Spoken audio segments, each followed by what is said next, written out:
Mi tema para esta mañana que quiero compartir con ustedes es Saúl. Brillante comienzo, pésimo final.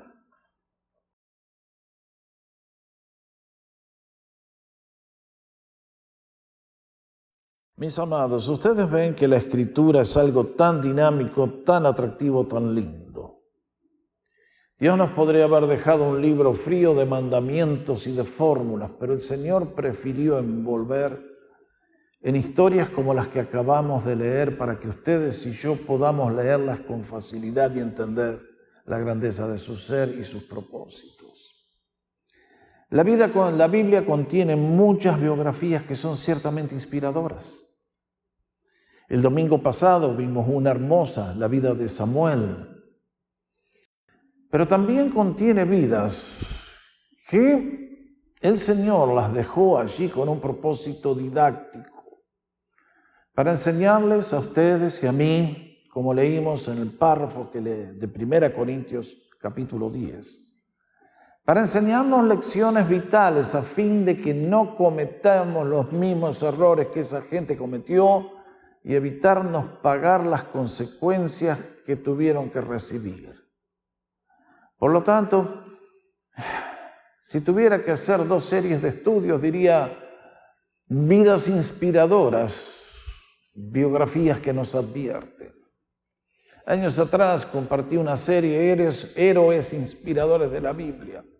Ciertamente que hay muchos de ellos, pero también tendríamos que hacer una serie Fracasados Notables, pero no creo que nadie la quiera escuchar a esa. Porque nadie piensa de alguien que fracasó, puedo yo aprender algo. No vayan a creer.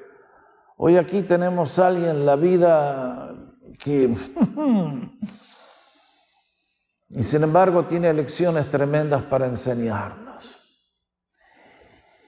Cuando ustedes y yo llegamos al libro de 1 Samuel, vimos en el estudio anterior que la vida de Samuel marca la transición entre el periodo de los jueces y en un momento ahora el pueblo hebreo pide que venga un monarca, un rey. Y justamente al relato que los quiero invitar a que ustedes miren en su casa es que a partir del capítulo 9 de 1 Samuel vean cómo el primer rey de Israel es introducido a la nación. Este muchacho joven, brillante, destacado, se llama Saúl. Y cuando uno lee el final de la historia, muchos dicen, pero este muchacho no tiene que haber sido nada. Sin embargo, si leemos la historia desde el comienzo hasta el final, llegaríamos a conclusiones muy distintas. Quisiera llamar vuestra atención a 3 cosas. Primero, algunas cualidades que lo hacían a Saúl un muchacho excepcional, algunos errores que cometió y las consecuencias que pagó. Y en consecuencia nosotros tenemos algo para aprender también. Vamos por parte. Lo primero que encuentro leyendo el relato, vuelvo a reiterar, si ustedes lo leen en casa, marquen estos versículos que yo les señalo en esta mañana. Primero encuentro que Saúl tenía un cuerpo de rey. No era un chiquitito, sino leemos, Quis tenía un hijo llamado Saúl, que era buen mozo y apuesto. Empezamos bien, ¿eh? Como ningún otro israelita, tan alto que los demás apenas le llegaban al hombro. Pero vea usted, este sí que era un vikingo. Alto, rubio, ojos azules. ¡Caramba! ¡Qué cosa! Además, tenía algunas cualidades, actitudes que eran excelentes. Leo en 1 Samuel 9:5 que era un joven considerado. Cuando llegaron al territorio de Suf, Saúl dijo al criado que lo acompañaba, vámonos. Debemos regresar, no sea que mi padre comience más a preocuparse por nosotros que por las burras.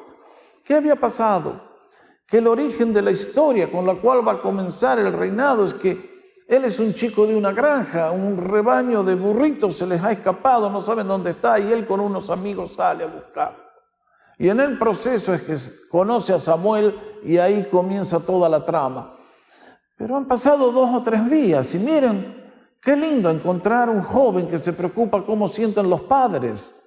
En este caso dice, miren, olvidémonos de los burros. Mi papá va a estar más preocupado que no sabe nada de nosotros durante 3 días. Vamos y le contamos. Y bueno, menos mal, entre tanto las burras ya habían aparecido. Pero me llama la atención de un joven tan considerado con los padres. Tercero, era humilde. Ha llegado el momento de que Samuel lo atrae para ser ungido como rey. Y él es invitado a una cena con los líderes principales y le dice a Samuel, ¿por qué me dices eso? ¿No soy yo de la tribu de Benjamín, que es la más pequeña de Israel? ¿Y no es mi familia la más insignificante de la tribu de Benjamín? Saúl era consciente que no pertenecía a una de las grandes tribus, y que ahora, increíblemente, de una tribu insignificante, de una familia que no tiene ningún de esas características de la grandeza, ni fama, ni poder, ni dinero, Dios escoge al futuro rey de la nación. Saúl se queda asombrado, dice, ¿yo? ¿Por qué? Inclusive van a leer que cuando llegó el momento de coronarlo, se reunió todo Israel y estaba escondido porque no quería, porque pensó que el saco le quedaba grande y dijo, no. Pero no solamente eso, encuentro también que era un hombre magnánimo. Cuando fue ungido como rey, nunca faltan los criticones, los malditos, que dijeron, algunos malvados protestaron, ¿y es este el que nos va a salvar? Y fue tanto su desprecio por Saúl que ni le ofrecieron regalos, pero Saúl, por su parte, no prestó atención, no les hizo caso. Qué lindo. Acá hay alguien que le tira dardos, que podría haberse resentido, ofendido, y dijo, bueno, yo ahora soy el rey, vayan y liquiden a esos enemigos míos. No, dijo, hoy Dios ha dado victoria, tranquilos, somos todos hermanos. Qué lindo Saúl, excelente actitud. Pero además, cuando uno ve el final, dice, pero ¿será que este muchacho andaba bien con Dios? Cuando empezó, Dios estaba con él. Lean capítulo 10 de Samuel y se van a quedar asombrados de los milagros que Dios hizo por él. Leo, cuando Saúl se dio vuelta para alejarse de Samuel, Dios le cambió el corazón. Vean ustedes. Dios lo tocó de manera personal. Samuel le dijo, mira, Dios está contigo, arremete, haz todo lo que quieras, que el Señor te bendice, dale, metele. Y Saúl escuchó y se puso en movimiento. Por eso la sexta característica que quiero señalarles es que Saúl era un muchacho valiente. El primer desafío como rey le llega de una manera inesperada. La historia es que aquí en el mapa, ustedes ven, acá está Jerusalén, acá, en Jabes de Galaad, aquí había 2 tribus y medias, y los habitantes de esta ciudad son invadidos por un poder de los amonitas que los vienen a conquistar. Y en aquel entonces las cosas eran distintas. No te avisaban, mejor dicho, te avisaban, te voy a conquistar, vengo a la guerra. Entonces los habitantes de Jabes de Galaad le dijeron a los amonitas, bueno, a ver, queremos trato de paz. ¿Qué nos ponen como condición? Le dijeron, bueno, que todos los hombres se arranquen el ojo derecho. Ustedes saben por qué era eso. Porque acá estoy yo, que soy un soldado y llevo el escudo en la izquierda y la espada en la derecha.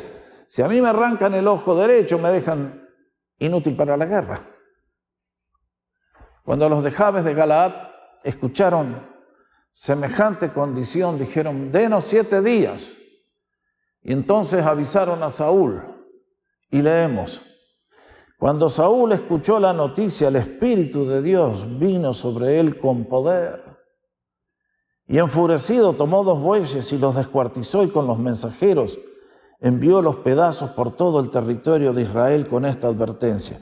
Así se hará con los bueyes de todo el que no salga para unirse a Saúl y Samuel. Bueno, ¿qué tal si usted recibe ese telegrama, ese email? Todos los chicos salieron de las granjas, agarraron las armas que tenían, se juntaron con Saúl, fueron contra los amonitas y le pegaron un baile, una paliza, que los de Jabes de Galaad quedaron eternamente agradecidos con Saúl porque los salvó de una vergüenza y una maldición y un castigo tan brutal como lo que querían. Por eso leemos al final lo que leímos, el acto de bondad que los de Jabes tuvieron para con Saúl, al final. Ahora, cuando uno ve esto, dice, Saúl, Saúl, Saúl, largás en primera fila el Gran Premio de Fórmula 1, te comés la carrera, y sin embargo, termina último, y uno se tiene que preguntar por qué salió mal. Bueno, queridos, quiero señalar dos cosas que llevaron a la ruina a nuestro primer rey. Primero, decidió rebelarse contra el profeta de Dios. 1 Samuel capítulo 13.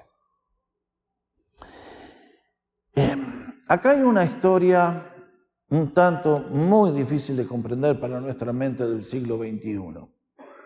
Otra vez, en este caso los filisteos del lado del oeste vienen contra Israel. Los invaden, quieren guerra. Y Saúl sale a enfrentarlos.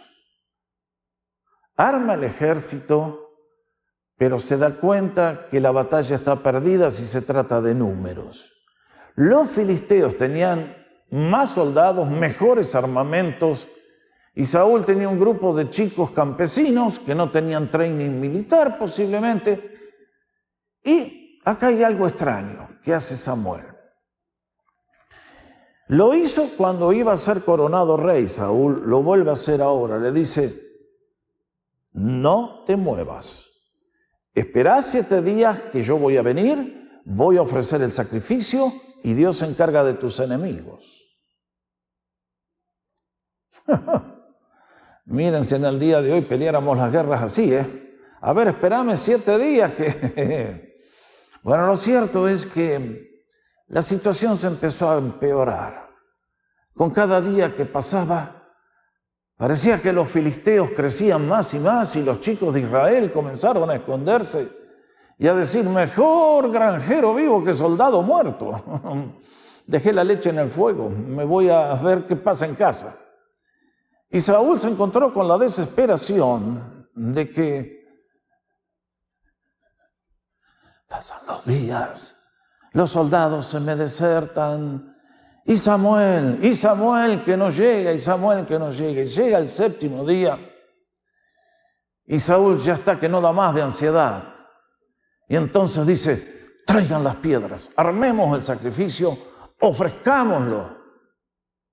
Y no terminó de poner el fuego y el sacrificio que se levanta que aparece el profeta de Dios.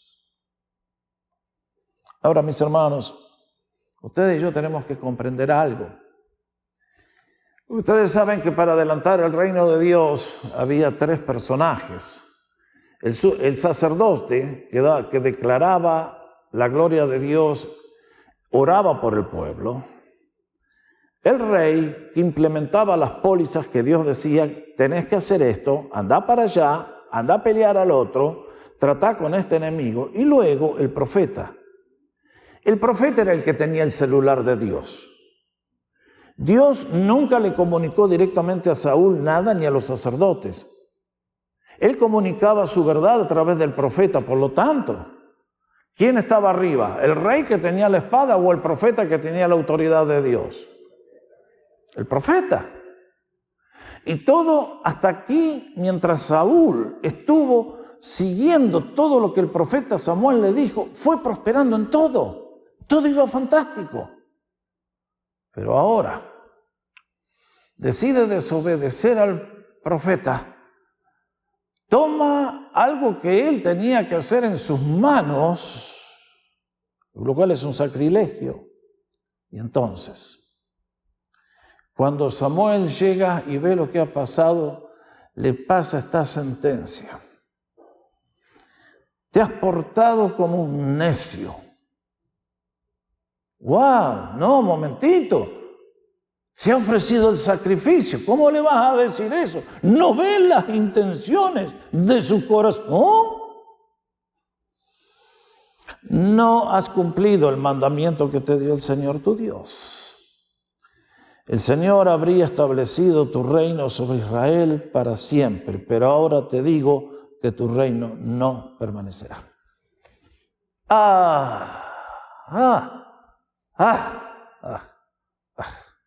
Qué tremendo. ¿Qué le pasó acá? Cuando él fue tomado por el Espíritu de Dios para ir a salvar a Jabes de Galaad, se sintió lleno de poder y de fe y logró una gran conquista. Pero ahora ha venido la segunda prueba. El que lo está probando es el Señor, que todo lo mira y todo lo ve. Y quiere saber si este hombre tiene lo que requiere la posición, no solamente un cuerpo de rey, sino que tiene la fe para apoyarse en los recursos infinitos de Dios. Y Saúl falla. Y en este momento comienza el peldaño hacia abajo, cuando pensó que podía operar independientemente del profeta de Dios. Bueno, mis hermanos, acá hay una lección que yo les quiero pasar para todos los que son más nuevos en las cosas de la fe. En el día de hoy, la iglesia es distinta. No tenemos un profeta claramente establecido por Dios como era Samuel, con quien tenía un celular directo. En el día de hoy, Dios ha querido que ustedes y yo, todos los que nacemos de nuevo por el poder de Cristo, seamos sacerdotes que tenemos el derecho a interceder en la presencia de Dios y ofrecer sacrificios que son frutos de alabanza, frutos de labios que honran el nombre del Señor. Es el gran privilegio. Pero dentro de la iglesia el Señor ha colocado líderes que le llamamos pastores. Ahora, uno de los grandes peligros que siempre tenemos con el pecado es que hay pecados que no son socialmente condenables y a nadie van a llevar a la prisión. Pero el tema de la rebelión contra la autoridad y el plan de Dios es gravísimo. Dios no va a salvar a nadie mandando un ángel, ya lo he dicho 1.000.000 de veces. A mí me sorprende que Él haya escogido hombres de pies de barro, como yo, como usted, como todos, para que seamos sus mensajeros. Ahora, mucha gente llega y dice, pero míralo a ese, ¿para qué lo querés? Si no vale nada, ¿no ve? Bueno, muchachos, guarda acá con este tema. Yo soy el pastor de esta iglesia. Y para todos los que no conocen, quiero decirles que esta es una iglesia excepcional. Porque ustedes, queridos, desde que llegamos acá con Francis y Chris, nos recibieron y han orado por nosotros y nos han bendecido y nos han apoyado y nos han respetado. Y yo les digo que Dios les recompense de acuerdo a sus riquezas en gloria por todo lo que han hecho. Désenle un aplauso ustedes solos. Va. Claro que sí.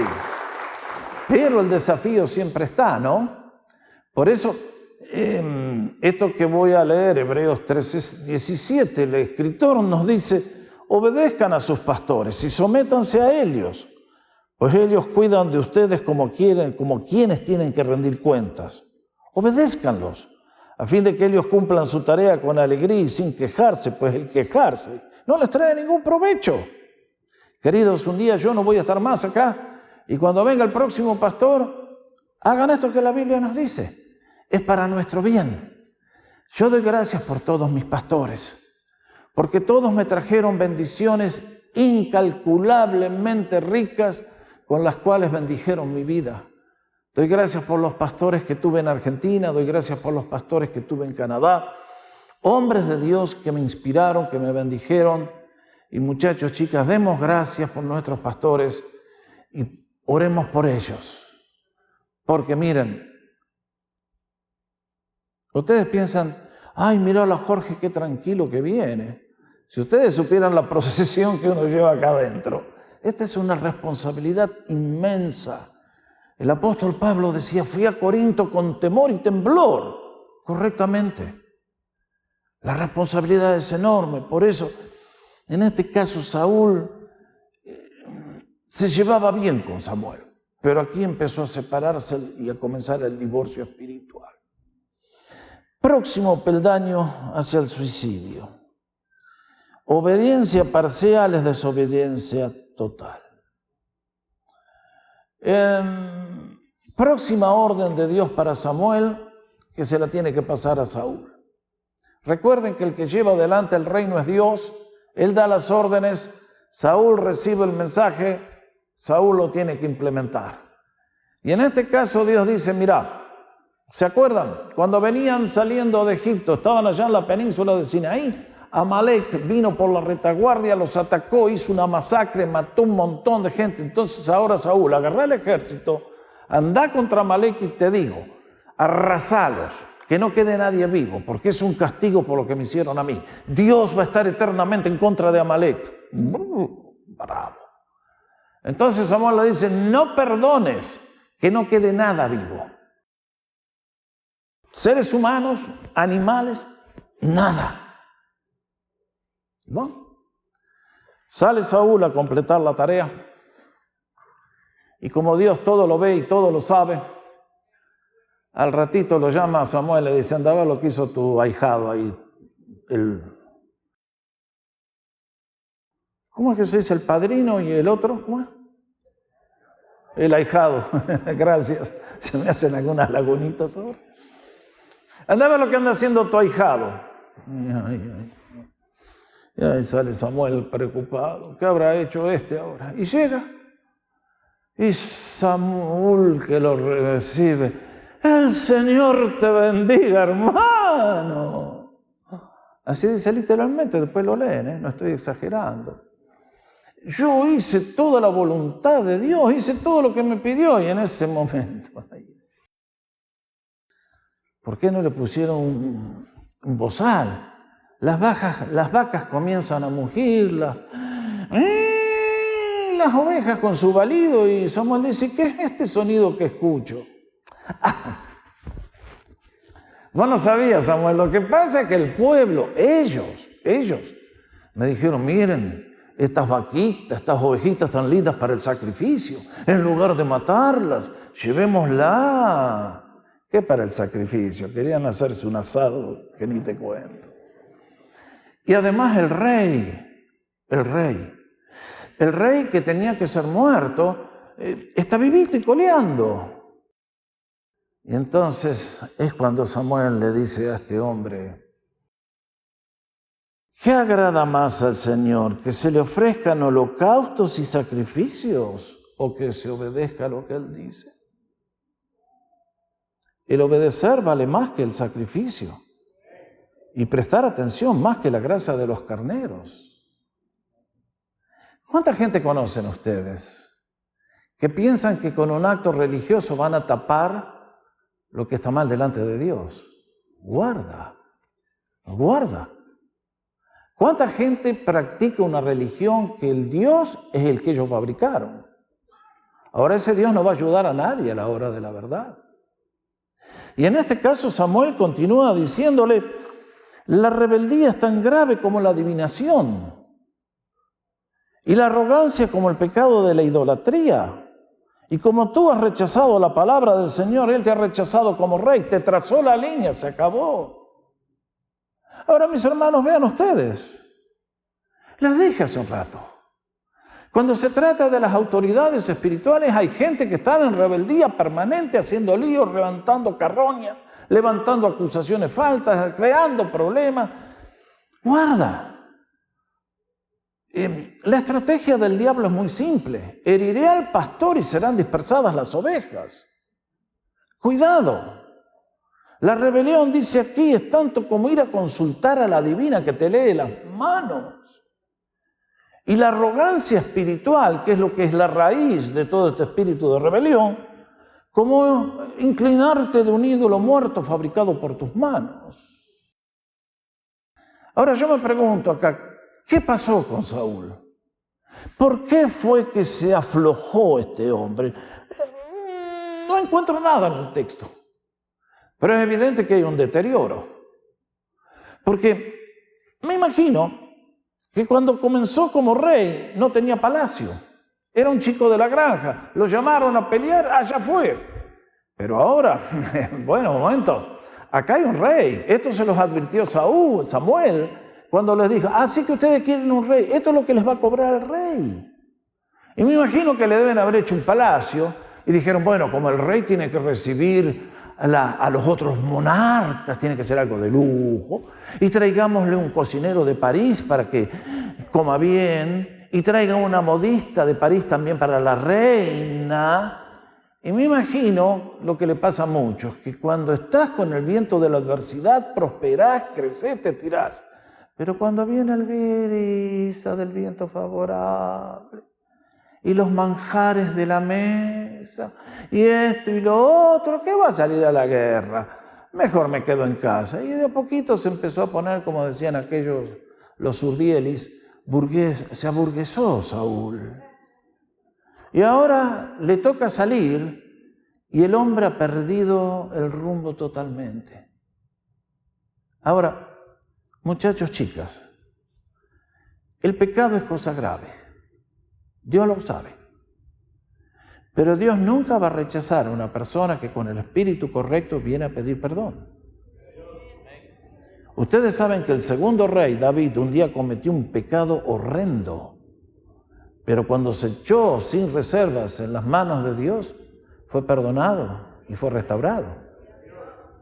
Pero ¿qué pasó con Saúl? Que ahora la fe que tenía es una fe prestada, es pura apariencia. Y entonces le dice, bueno, sonaste, Saúl, Dios te quitó el reino. Momento. Entonces en 15:30 leemos, he pecado, respondió Saúl.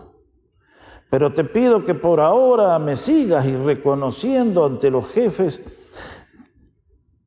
de mi pueblo y ante todo Israel, regresa conmigo para que yo adore al Señor tu Dios. Marquen. Acá hay un cambio. A Saúl lo único que le interesa ahora es la apariencia. No le interesa que Dios lo apruebe. Lo único que le interesa es que los demás hablen bien de él. ¡Ay, qué lindo! ¡Qué rey tan piadoso! Y entonces, en un acto hipócrita, se postra. ¡Oh, Jesus, Jehová de los ejércitos! Lo cierto es que acá dice, para que adore a Jehová, ¿cómo dice mi Dios? ¿Cómo dice? Tu Dios. Acá hay un divorcio, queridos. Algo ha pasado en el alma de este hombre. El Dios que lo coronó, que lo ungió, que le hizo los milagros, ya no corre. Ahora es tu Dios, es cosa tuya, Samuel. Anda vos con ese. Bueno, lo cierto es que Samuel le pasa sentencia. Y uno tiene que preguntarse cuáles fueron las consecuencias que pagó Saúl por estas malas decisiones. Por darle las espaldas a Dios y dejarse dominar por el espíritu de rebelión y hacer las cosas por pura arrogancia. Lo primero que encuentro es que Dios se apartó de él. Esto es gravísimo. Esto es gravísimo. Chao. That's it. That's it. No hay más remedio. Leo, el espíritu del Señor se apartó de Saúl y en su lugar el Señor envió un espíritu maligno para que lo atormentara. ¿What? ¿Que el Señor te puede mandar un espíritu maligno que te atormente? Muchachos, chicas, qué ignorantes que somos nosotros de los propósitos de Dios y su carácter, ¿eh? Guarda, la ignorancia no es una bendición. Saúl, mientras él se mantuviera pegado a Dios, tenía todos los recursos de Dios. En el día de hoy yo se los he dicho 1000 veces a esto, lo voy a decir una vez más. Ustedes y yo en el día de hoy somos como ese astronauta que sale al espacio. Y si quiere caminar en el espacio, tiene que tener un traje que lo proteja de la temperatura. ¿Cuál es la temperatura del espacio? -400, creo que es por ahí, ¿no? Si un agujerito se hace en el traje, ¡pac! That's it. El astronauta muere instantáneamente. Mientras se mantenga dentro de ese traje, puede caminar por el espacio, hacer cambios en la estación espacial, hacer reparaciones, está a salvo. Pero si el traje falla, chao, te veo. Miren, hermanos, yo crecí en una linda iglesia, muy buena, pero había cosas que no enseñaban sin conocer. Por ejemplo, decían, un creyente no puede ser tocado por el diablo. Un creyente no puede ser invadido por el diablo. Decían, se le puedo mostrar varios libros, inclusive, que he leído, donde dice, donde está el Espíritu de Dios no pueden entrar los demonios. Bueno, mis queridos, yo en la trinchera pastoral tuve que encontrar que esa no es una verdad. Que si usted al enemigo le abre la puerta, se le va a meter adentro. Oh, suena feo, ¿eh? Es bravo esto, ¿eh? Un día estábamos allá en el Instituto Bíblico y me encontré con un chico bueno, inocente, tonto, torpe. ¿Por qué? Porque naciendo en un hogar cristiano dijo, bueno, yo voy a ver en qué consiste el satanismo. Y se fue a meter a la iglesia satánica. ¿Y qué cree que se trajo? Un sábado a la noche me llama Mario Pedrosa, que ustedes conocen. Pastor, venga para acá. Lo tenemos a este que se ha manifestado todos los demonios. Lindo baile. Los muchachos dormían todos en un pabellón, las chicas tenían otro, y un sábado a la noche ahí, todos en el... y estaba haciendo un cafafo que ni les cuento. Mis queridos, nadie cree en estas cosas. Lo siento por usted. Cuando ustedes y yo no tomamos a Dios en serio, el diablo nos va a tomar en serio. Por eso las familias están destruidas y traban los problemas que tengo, y los problemas que tengo, y los problemas que tengo. El diablo está dentro de tu hogar, el diablo está dentro de tu vida. El problema que tenemos es que nosotros no nos damos cuenta quién es el diablo ni dónde anda. Se lo digo por experiencia propia. Con el diablo nos hemos agarrado a trompadas más de una vez. Pero créanme que lo respeto, porque es mucho más poderoso y más vivo que yo. Por lo tanto, Señor, estoy de tu lado, ayúdame vos todos los días, porque con este no puedo. Bendito sea el nombre de Jesús.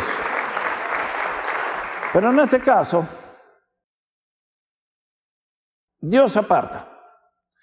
Y Saúl se comienza a comportar como tanta gente del día de hoy, que dicen, ¿qué tendrá este hombre? Es esquizofrénico. Le agarraban los ataques de nervio. Y entonces alguien le dijo, che viejo, cuando te agarran los ataques de nervio, vos necesitas a alguien que te toque el arpa. Hay un chico que toca muy bien, se llama David de Isaías. Y así David llega al palacio. Pero el tipo ya había empezado a pisar en flojo la baldosa. ¿Vieron cuando está floja? Venía mal Saúl, empezó el camino descendente. Y Dios aparta de él. Y entonces viene la nueva prueba. Porque ahora los filisteos vienen de vuelta. En aquellos años, la lucha entre Israel y los filisteos es como el campeonato mexicano de fútbol. Un partido o 2 o 3 por semana. Por ahí más o menos. Ahora los filisteos cada vez están más agrandados porque Saúl la está regando por todos lados. Y en este caso, les está comiendo todo el territorio. Entonces, sabiendo que Saúl está todo flojito, vienen y lo traen a Goliat. ¡Oh, el gigante! Y ustedes conocen la historia, cómo Goliat se empezó a burlar de esta gente y los insultó y le dijo, bueno, a ver, saquen un hombre, caramba. Y yo lo voy a enfrentar. Y aquí está Goliat. ¿Y quién era de hombros para arriba, el más alto en Israel? Saúl. Pero Saúl ahora comía gallina hervida todos los días. Había perdido la comunión con Dios y sabe que al gigante no lo puede ir a enfrentar. Y fue entonces cuando aparece este chiquilín, que mientras todos veían al gigante, dijo, a ver eso, ahí, es suficiente, un pedazo a eso y lo bajo. Y eso fue lo que hizo David. ¿Y qué pasó? Ustedes supieron las consecuencias. Que tan pronto se corrió la noticia del héroe jovencito, Saúl pasó a la historia y entonces fue atrapado por la envidia. Y a partir de ahí lo persiguió a David por 10 años para liquidarlo, pero no pudo porque Dios lo protegía.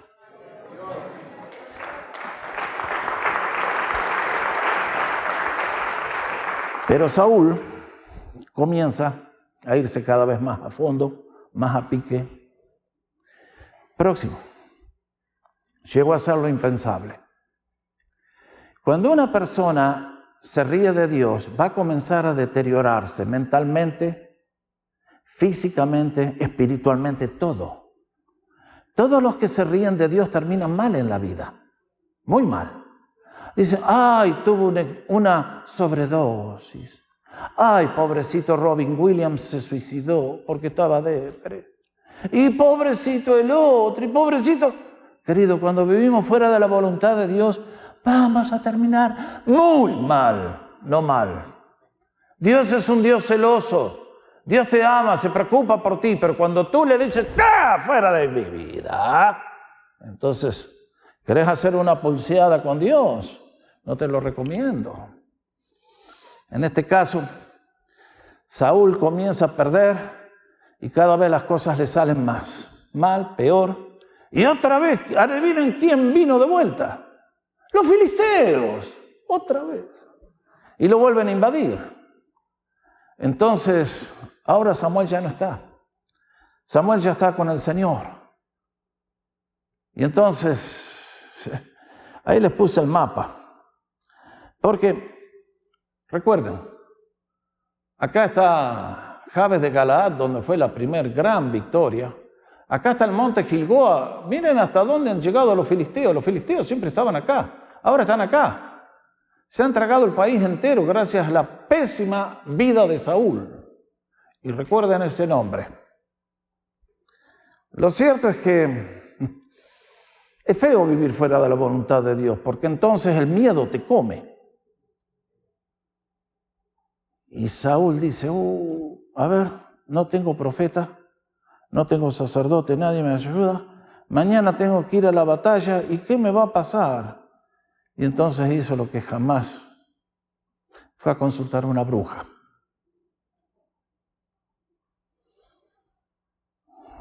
Y entonces ocurrió lo que es un milagro de Dios. Yo no sé, algunos de ustedes sospecho que alguna vez, más de una vez, han ido a consultar a la bruja, la divina, la que te lee el tabaco, las hojitas, la mano. Y si van a ver a una de esas personas, ustedes saben que los demonios a usted lo manejan, lo conocen. Un día tuve en Colombia una experiencia donde estábamos tratando de sacar un demonio y el tipo me empezó a hablar a mí con acento argentino. Che, Jorge, vamos a comer una pizza. Él puede imitar su voz, la de su abuelo, la de su papá. Tiene unos conocimientos y unas tretas hacen que ni te la cuento. Entonces, cuando usted, o quien sea, va a consultar a la bruja, porque tiene al demonio que la controla acá arriba, el demonio le toma las cuerdas vocales y la mujer comienza a hablar, o el hombre, quien sea, exactamente con el mismo acento que usted tiene. O del ser humano, que dice, tráeme a mi abuelita. Y la bruja dice, ahí viene la abuelita. Y el demonio imita a la abuelita. Parece que estoy hablando cosas que prestemos atención. Pero en este caso, cuando digo que todas las brujas son unas estafadoras porque no pueden traer a nadie que ha muerto, en este caso Dios hizo un milagro. Y es que Saúl se disfraza para que no se dé cuenta de la bruja de que era el rey. Y le dice, ¿a quién quiere que le traiga? A Samuel. Y en este caso, para cortarle la cabeza definitivamente a Saúl, aparece Samuel en verdad. Y la que se pegó el susto fue la bruja. Porque no esperaba una cosa así, porque ellos saben que están estafando. Pero en este caso se aparece Samuel y entonces le dice, usted es el rey, me estafó. Le dice, no, quédate tranquila, yo no te voy a cortar la cabeza. Y entonces Samuel, leemos, los filisteos me están atacando y Dios me ha abandonado. Ya no me responde ni en sueños ni por medio de profetas. Por eso decidí llamarte para que me digas lo que debo hacer. Y Samuel le dice: Saúl, te burlaste de Dios, pisoteaste su nombre, te reíste de él, y ahora Dios ha decretado que tú mañana y tus hijos mueren todos en el campo de batalla.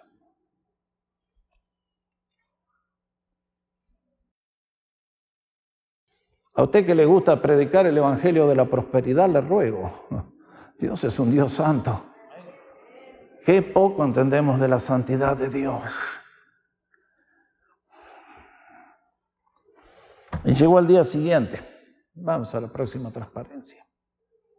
Y los filisteos atacaron, y ustedes y yo leímos capítulo 31 de 1 Samuel. ¿Y qué pasó? Fue una masacre. A mí lo que más me duele de Saúl es que si él cometió sus errores, que pague el precio. Pero lo que más me duele es que pagaron con la vida a los 3 hijos de Saúl.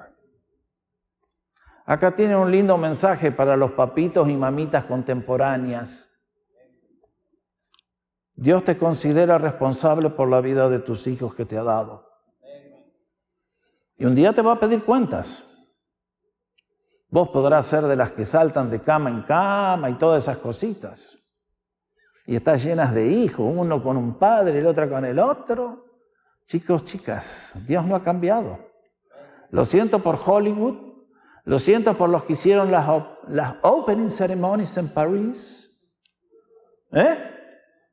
Y entonces Dios no ha rebajado sus estándares de santidad. Yo por Christopher se lo dije 1.000.000 de veces a él, y al que me quiera escuchar, si necesita mis ojos me los arranco y se los doy con gusto. Pero qué horrible debe ser presentarte delante de Dios y que tu hijo te diga: vos me arruinaste la vida. De esos hay muchos. Saúl fue uno de esos. Y entonces leímos lo que pasó. Aquella gente llegó, los mataron y entonces colgaron los cadáveres en Bet-Seán.